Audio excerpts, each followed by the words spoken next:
بسم اللہ الرحمن الرحیم۔ معزز سامعین السلام علیکم۔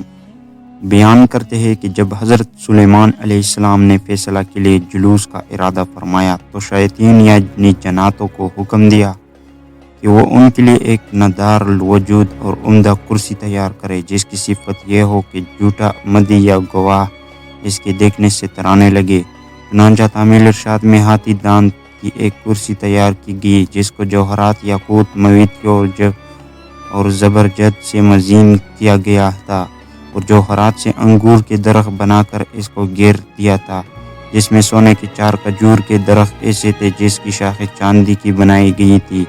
ان میں سے 2 درختوں کی چوٹی پر 2 گدھ بنائے گئے تھے اور اس کرسی اور تخت کے دونوں گوشوں پر سونے کے 2 شیر تھے جن کے سروں پر سبز زمرد کے ستون نصب کیے گئے تھے۔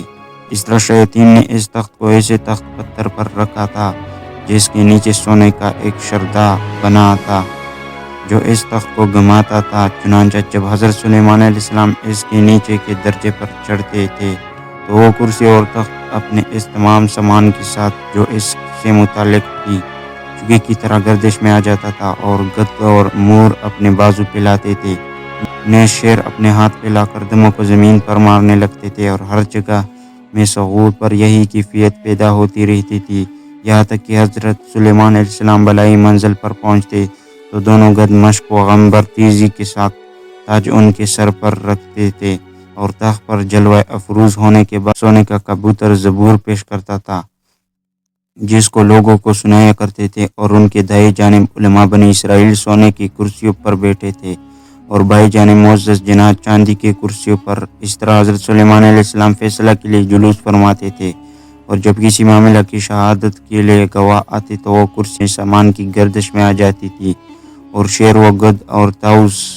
اپنے مذکورہ کام میں مشغول ہو جاتے تھے۔ یہ دیکھ کر گواہوں پر ایک ایسی ہیبت طاری ہوتی اور سچ و حق کے سوا کوئی جھوٹ شہادت نہ دے سکتے تھے۔ بس حضرت سلیمان علیہ السلام کا انتقال ہوا تو اس کرسی کو شاہ بخت نصر نے اپنے قبضے میں لے لیا، مگر جب اس نے اس پر چڑھنے کا ارادہ کیا تو ایک شیر نے اپنے دائیں ہاتھ سے بادشاہ کی پنڈلی اور قدم پر ایک ایسی چھاپ ماری جس کے باعث وہ کرسی پر چڑھ نہ سکا، اور اسی ضرب کے قرب وہ بے چینی میں مبتلا ہو کر مر گیا، اور وہ کرسی شہر انطاکیہ روم و شام کی دارالسلطنت میں باقی رہی، یہاں تک کہ اہل انطاکیہ سے قراس بن صدرس نے جنگ کی اور خلیفہ نے بخت نصر کو شکست دی۔ اس کے بعد کرسی بیت المقدس کی طرف لائی گئی اور کوئی بادشاہ اس کرسی کے چڑھنے پر قادر نہ ہو سکا۔ پھر اس کو صحرا بیت المقدس کے پیچھے رکھا گیا، جس کے بعد آج تک اس کو کوئی خبر یا اثر معلوم نہ ہو سکا کہ کہاں گئی اور کیا ہوا۔ اس حقائق سے حضرت سلیمان علیہ السلام کی کرسی کی وسعت و ہیبت و دبدبہ اور انصاف کا پتہ چلتا ہے، اور اللہ کی ذات اور قدرت پر ایمان مضبوط ہوتا ہے